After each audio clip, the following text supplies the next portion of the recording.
Shalom Bapak Ibu Saudaraku yang dikasihi Tuhan. Senang sekali kita bisa beribadah kembali di minggu ini. Oleh karena kemurahan Tuhan kita ada sampai hari ini. Mari kita awali ibadah kita di dalam doa, kita tundukkan kepala kita bersama-sama. Bapa, kami bersyukur untuk kebaikan-Mu di dalam hidup kami. Untuk segala berkat, segala kemurahan-Mu di dalam hidup kami. Sehingga kami kuat dan kami ada sebagaimana kami ada sampai hari ini. Bapa, kami serahkan ibadah kami dari awal hingga akhirnya ke dalam pimpinan-Mu. Tuhan memberkati setiap kami. Kiranya Tuhan berkenan hadir dan memberkati setiap kami satu persatu, pribadi lepas pribadi. Terima kasih Bapa. Di dalam nama Tuhan Yesus Kristus kami berdoa dan bersyukur. Haleluya. Amin. Mari kita masuk dalam hadirat Tuhan dengan segenap hati kita. Dengan segenap kerinduan kita, kita persembahkan ucapan syukur kita di hadapan Tuhan. Haleluya.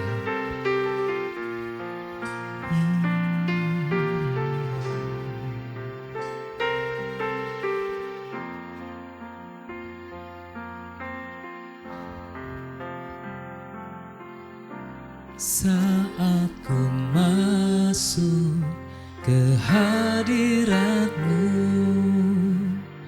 ku tersungkur dan sembah-Mu. Ku persembahkan korban syukurku yang terbaik bagimu.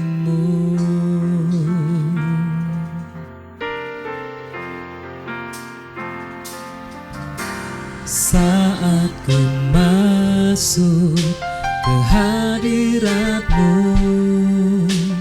ku tersungkur dan sembah-Mu. Ku persembahkan korban syukurku yang terbaik bagimu. Ku bawa korban syukur ke tempat kudus-Mu Tuhan. Hatiku limpah dengan syukur sebab Tuhan baik. Sebab Tuhan baik. Mari datang dengan segenap hati kita. saat ku masuk ke hadirat-Mu, ku tersungkur dan sembah-Mu. Ku persembahkan korban syukurku yang terbaik bagimu. Ku bawa korban syukur ke tempat kudus-Mu Tuhan. Hatiku limpah dengan syukur, sebab Tuhan baik. Oh, ku bawa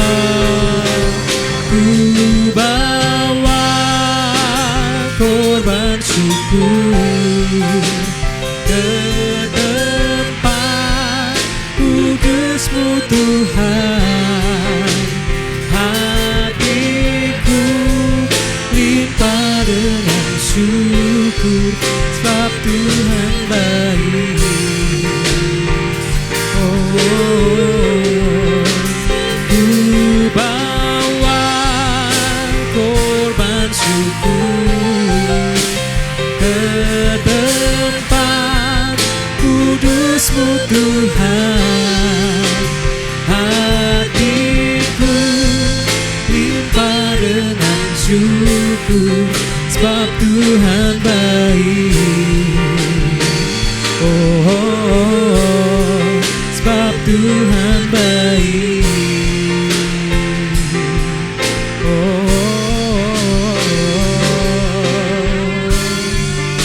Kau baik Tuhan, kami bersyukur, kami berterima kasih. Engkau baik, Engkau baik. Terima kasih ya Tuhan.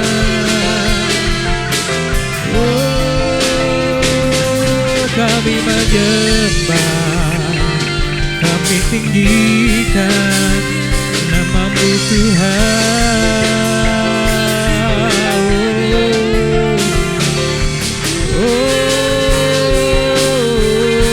Engkau baik di dalam hidupku. Engkau baik Tuhan. Haleluya. Ku bawa korban syukur ke tempat kudus-Mu Tuhan. Hatiku limpah dengan syukur, sebab Tuhan baik. Oh, sebab Tuhan baik. Oh, sebab Tuhan baik. Engkau baik ya Tuhan, selama-lamanya Engkau baik dalam hidup kami. Haleluya.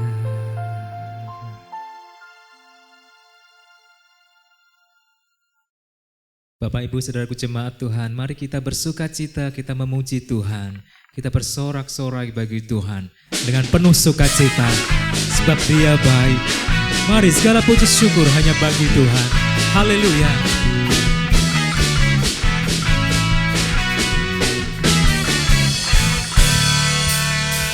Segala puji syukur hanya bagi-Mu Tuhan, sebab Kau yang layak dipuji.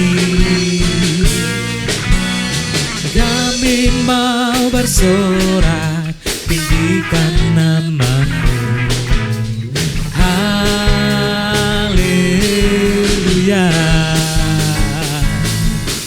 segala puji syukur hanya bagi Tuhan. Segala puji syukur hanya bagimu Tuhan, sebab Kau yang layak dipuji. Kami mau bersorak, tinggikan nama-Mu. Haleluya. Soraklah haleluya. Soraklah haleluya. Soraklah haleluya. Haleluya.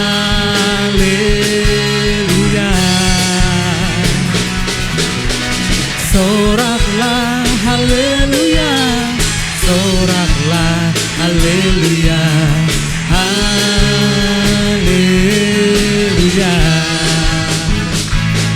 Haleluya. Biarlah segala puji syukur hanya bagi Tuhan. Segala puji syukur hanya bagimu Tuhan, sebab Kau yang layak dipuji.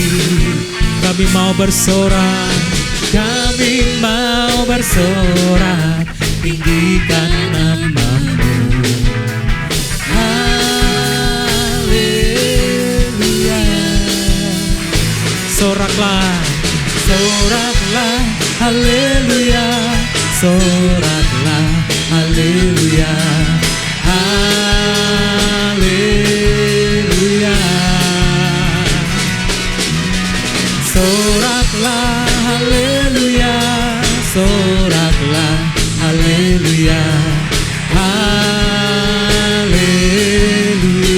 soraklah haleluya. Soraklah haleluya. Soraklah haleluya. Haleluya. Soraklah, soraklah haleluya. Soraklah haleluya. Haleluya.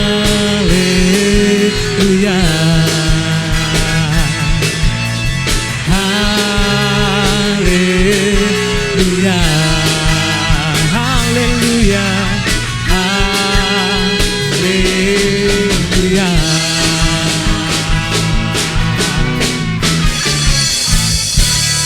Puji nama Tuhan, sorak-sorai bagi Tuhan Allah kita yang luar biasa.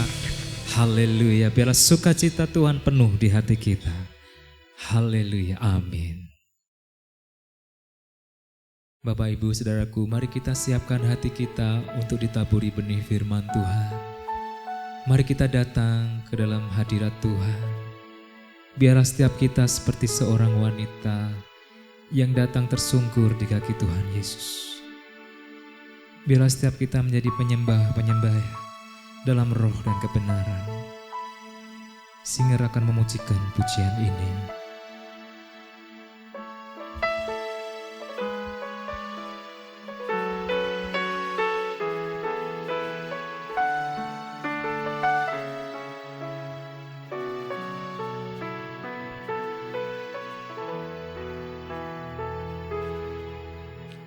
Seperti wanita mengurapimu, menangis di bawah kakimu.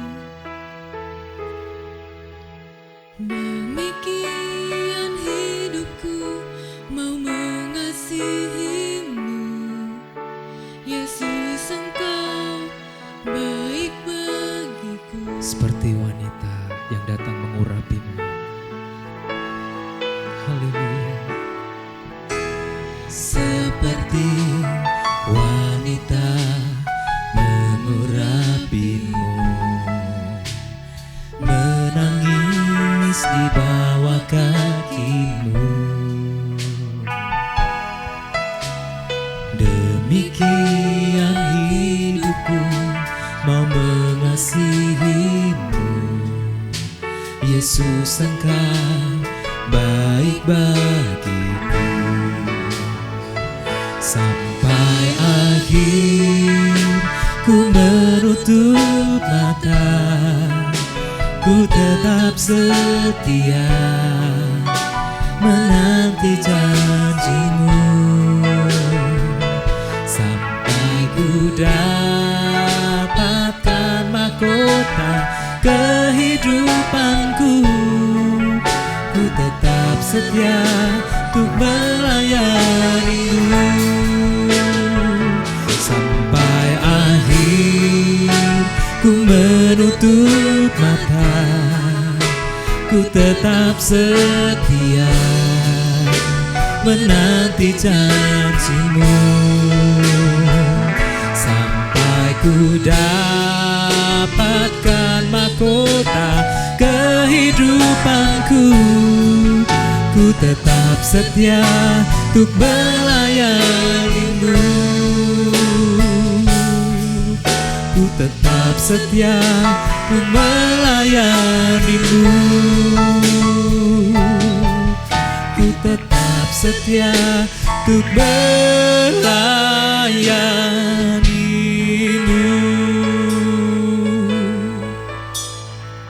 Kami rindu melayani Engkau Tuhan seumur hidup kami. Haleluya.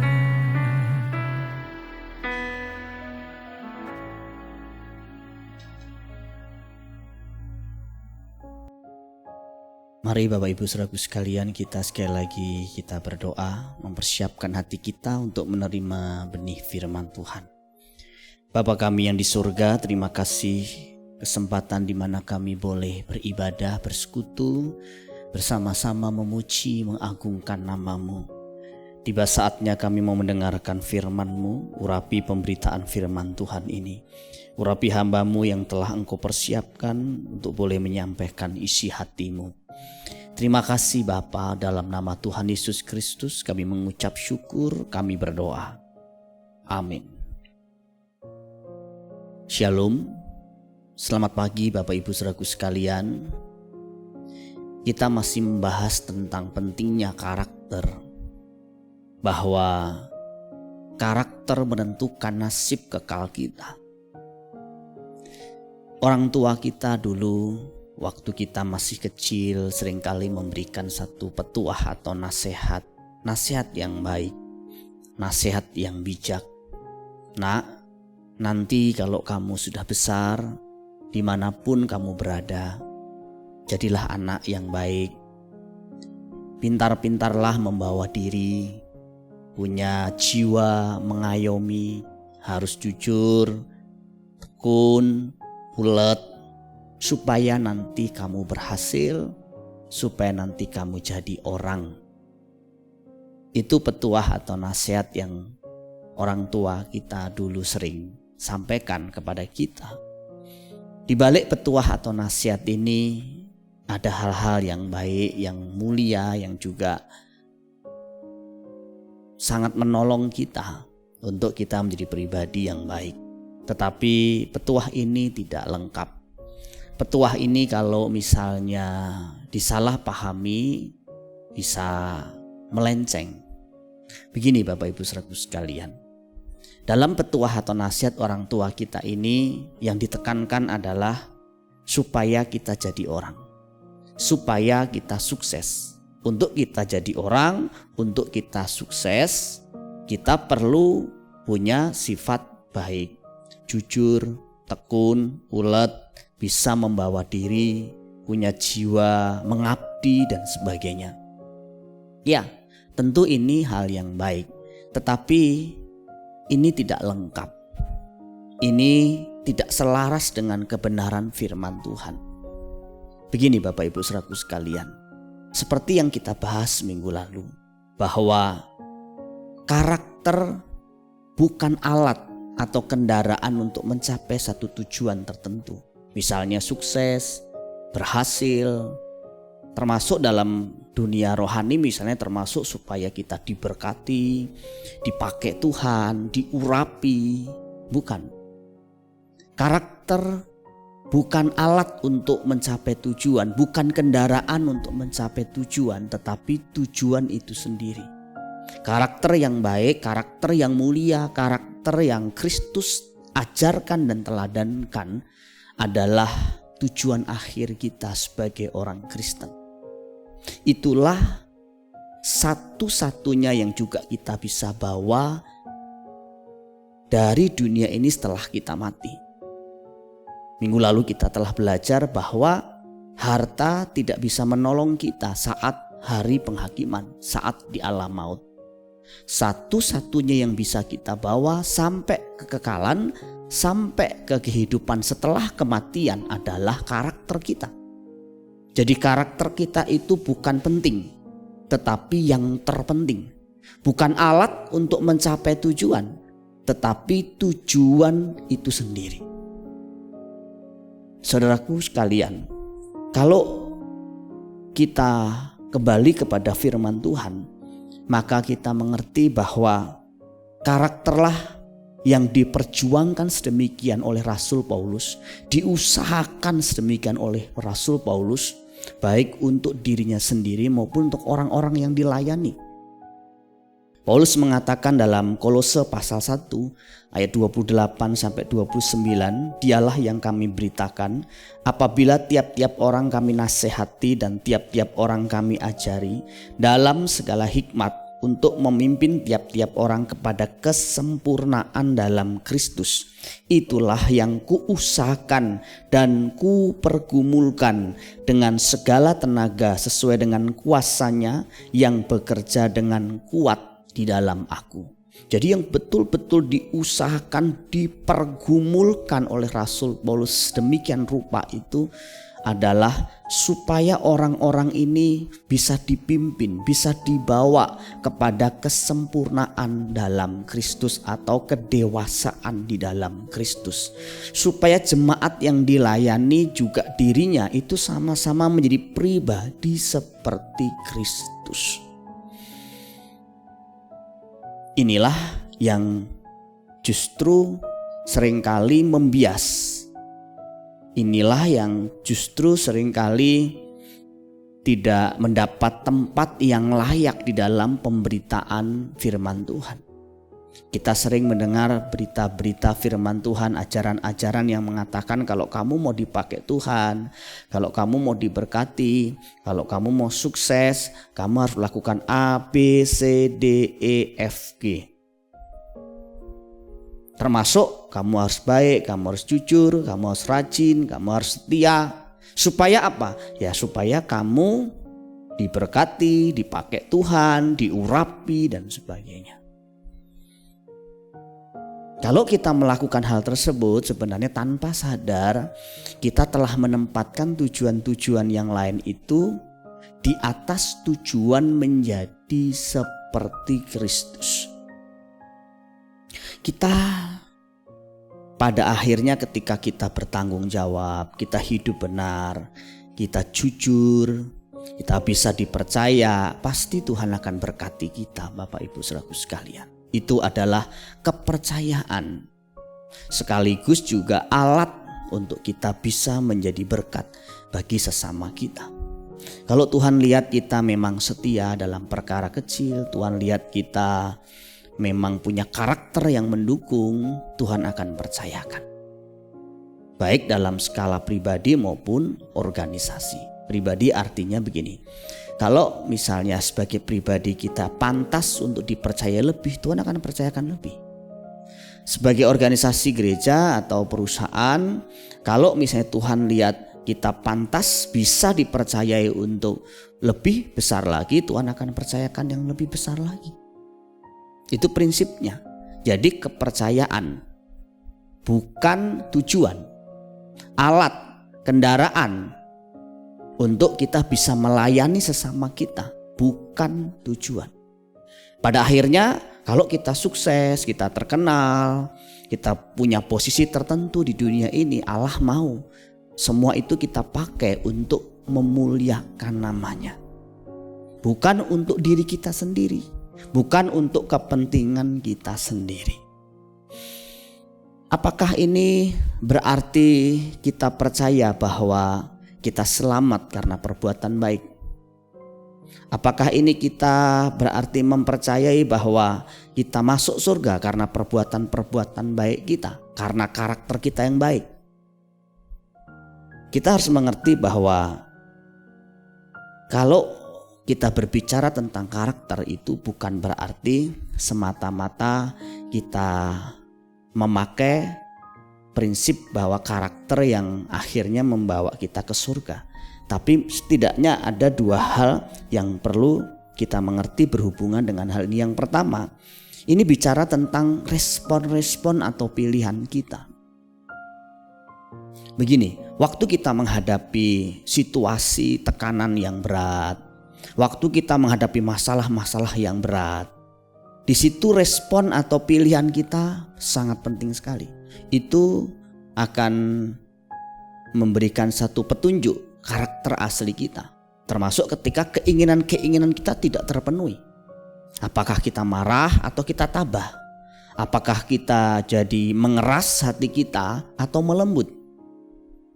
Termasuk ketika kita ada dalam keadaan sendiri. Respon kita apa? Pilihan kita apa? Misalnya bapak-bapak, anak-anak muda yang ada di luar kontrol keluarganya, bapak-bapak ada di luar kota sedang dalam tugas bekerja, di luar kontrol, di luar pengawasan istri dan anak-anaknya. Bagaimana? Apakah pilihan kita, pilihan saudara itu tepat? Apakah saudara memilih untuk tetap lurus, tetap hidup benar, sekalipun ada begitu banyak godaan, cobaan untuk jatuh tapi tidak jatuh? Itu pilihan. Pilihan terhadap situasi yang penuh dengan godaan, penuh dengan cobaan. Saat sendiri, saat di hotel sendiri, saat di luar kota sendiri, saat tidak ada anggota keluarga kita yang mengawasi. Disitulah yang Tuhan lihat. Respon dan pilihan-pilihan kita. Apakah kita memiliki respon yang baik, pilihan yang baik, atau respon yang salah, pilihan salah.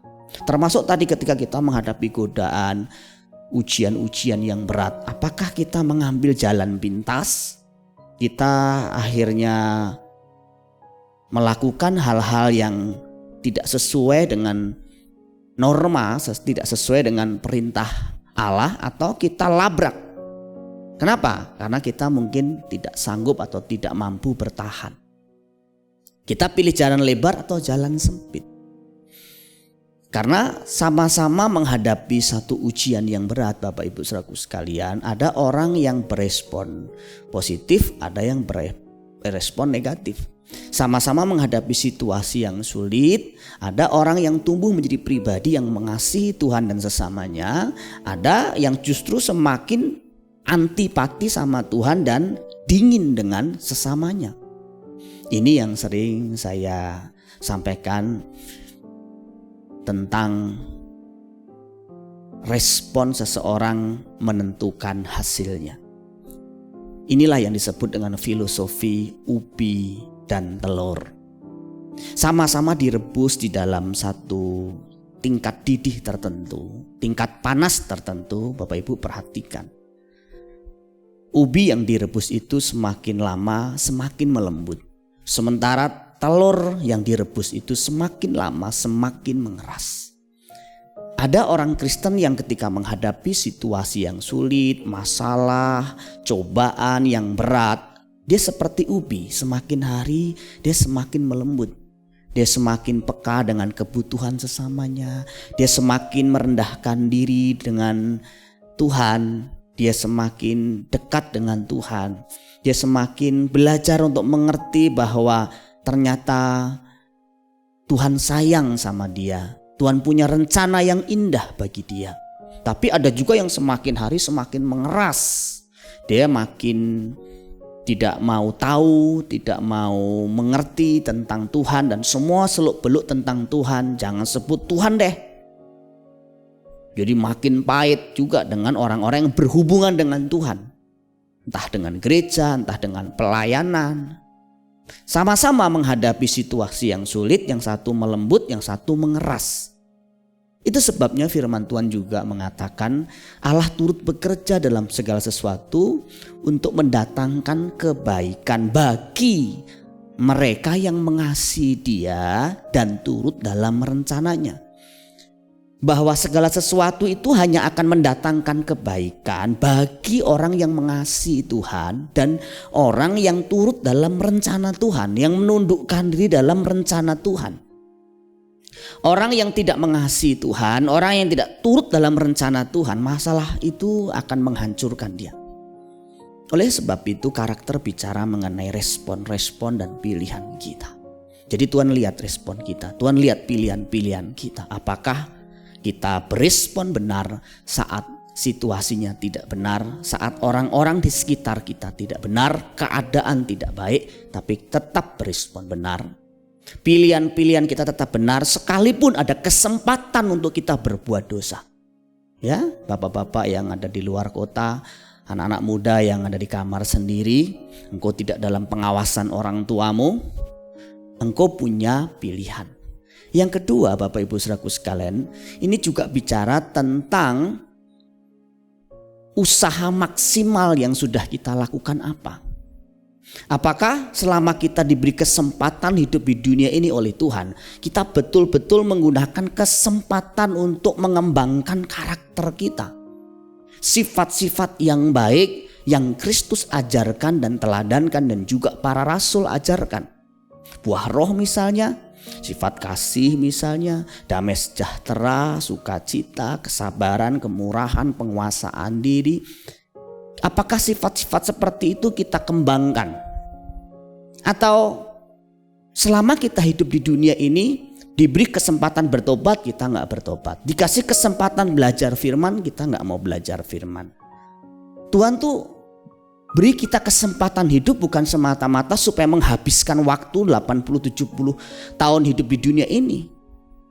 Bukan soal panjang atau lamanya kita hidup sebenarnya, Bapak Ibu Saudaraku sekalian. Yang terpenting itu adalah kualitas kita hidup di dunia ini. Kalau Tuhan sudah kasih kita kesempatan untuk belajar firman, Tuhan kasih kesempatan kita bertobat, Tuhan kasih kesempatan kita melayani Tuhan, dan kita tidak melakukannya, Tuhan akan menghakimi kita berdasarkan kesempatan-kesempatan yang Tuhan percayakan kepada kita. Jadi ini bukan soal kita selamat karena perbuatan baik, selamat karena karakter kita yang baik. Tetapi Tuhan mau lihat pertama adalah respon atau pilihan-pilihan kita. Yang kedua, Tuhan mau lihat usaha maksimal kita apa. Selama kita ada di dunia ini diberi kesempatan untuk berubah. Kepada seorang yang dipercayakan satu talenta dalam perumpamaan tentang talenta, majikannya itu begitu marah luar biasa dan mengatakan dia jahat dan malas. Dan kemudian menghukum dia dengan melempar ke tempat siksa atau ke tempat gelap yang gambaran dari api kekal neraka, karena dia diberi kesempatan untuk mengembangkan talentanya tetapi ia tidak melakukannya.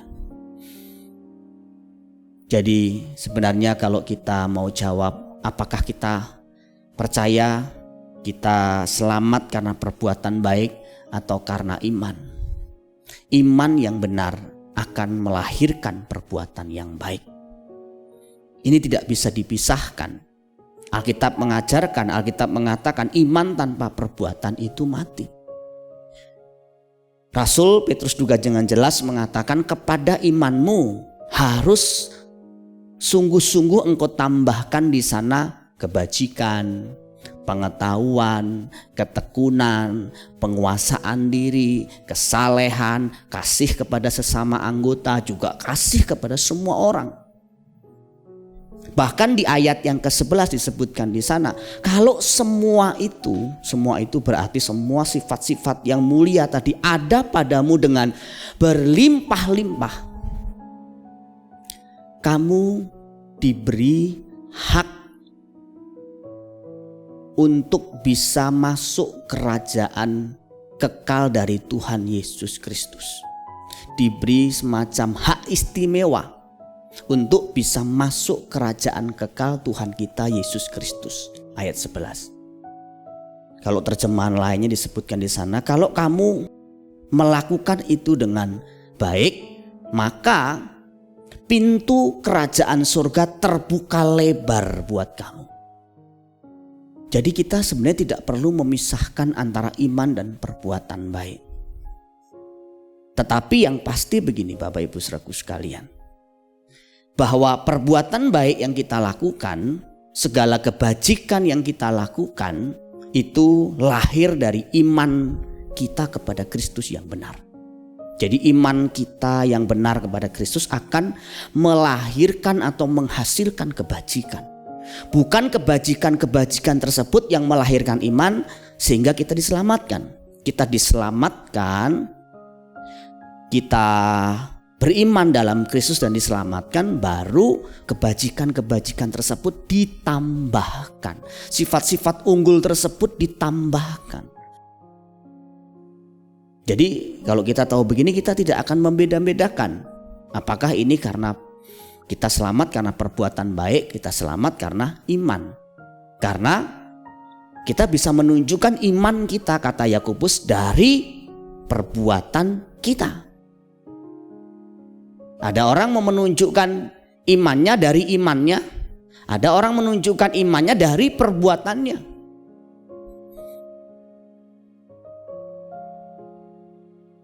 Saudaraku sekalian, firman Tuhan yang Kristus ajarkan di dalam khotbah di bukit, itu hampir semua topik yang disampaikan berhubungan dengan kekekalan.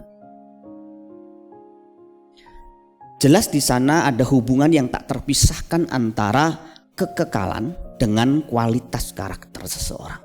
Misalnya Tuhan Yesus berpesan bahwa orang-orang yang miskin di hadapan Allah yang akan empunya kerajaan surga. Ini artinya orang-orang yang rendah hati yang akan masuk kerajaan surga, berhubungan dengan karakter. Yesus Kristus juga berpesan, hanya orang-orang yang murah hati yang akan beroleh kemurahan dari Tuhan.